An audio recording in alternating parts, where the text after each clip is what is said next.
Ini penting kami sampaikan teman-teman sekalian. Ingat baik-baik, urusan dunia itu sudah diatur. Akhirat kita itu yang belum jelas.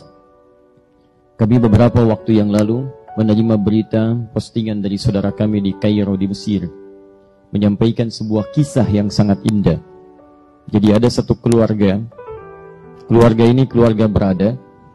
Kemudian ini kisah nyata, ayahnya meninggal, tersisa kemudian istri dan satu anak, mewarisi harta yang cukup banyak.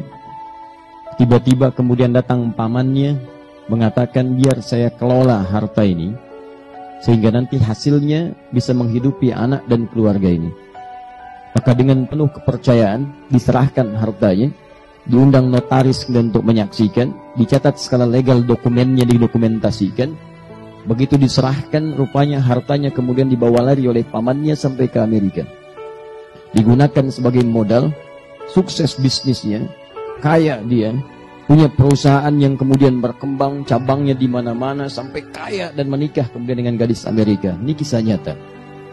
Lahir anak-anaknya, sampai ia kemudian pulang ke tempat asalnya, bahkan membuka cabang dari perusahaannya.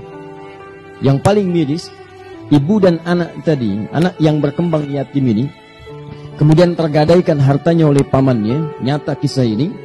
Tiba-tiba ingin melamar pekerjaan di tempat pekerjaan pamannya, datang ke rumahnya sampai diusir oleh pamannya. Kamu jangan ada di sini, pergi dari sini. Baik. Apa yang terjadi? Setelah kemudian dia siapkan tempat tinggal yang cukup mewah, dia akan bawa keluarganya dari Amerika, istrinya dan anak-anaknya kemudian untuk datang ke tempat ia kemudian di situ telah bangunkan satu rumah yang sangat indah. 15 tahun berlalu dari peristiwa diambilnya harta itu, telah berkembang selama 15 tahun.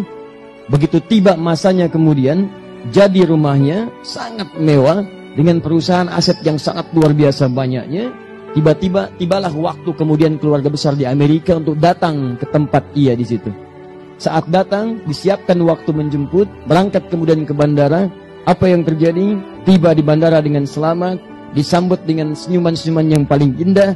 Di jalan kemudian disewakan mobil yang sangat luar biasa mahalnya untuk menjemput. Di perjalanan, ternyata sedang menuju pada takdir yang lainnya. Terjadilah kecelakaan yang besar pada saat itu. Wafat seluruh keluarga ini. Si paman tadi, dengan istri Amerika aja, dengan seluruh anak-anaknya, wafat seluruhnya. Anda tahu ketika wafat seluruhnya ini, tersisalah kemudian persoalan yang paling besar.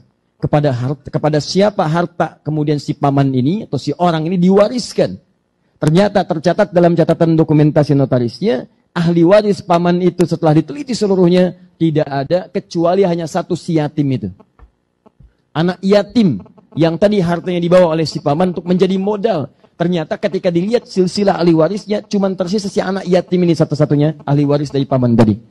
Perhatikan, bagaimana kemudian Allah mengatur harta si anak ini selama 15 tahun dikelola oleh pamannya.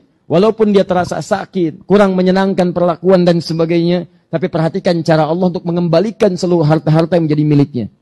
Saya sering katakan kepada Anda, dunia Anda teratur. Harta Anda mencari dengan cara yang halal, sudah Allah siapkan rezekinya. Tidak akan tertukar. Cuman putri yang tertukar sampai jadi sinetron. Ya, cuman menteri yang ditukar. Tapi harta tidak akan pernah, rezeki tidak akan tertukar. Akan diberikan sesuai dengan maslahat hidupnya sampai Anda wafat. Jadi kalau rezeki Anda belum terpenuhi, Anda nggak akan wafat. Demi Allah saya katakan, rezeki bersanding dengan kematian. Rezeki terpenuhi, baru datang ajal.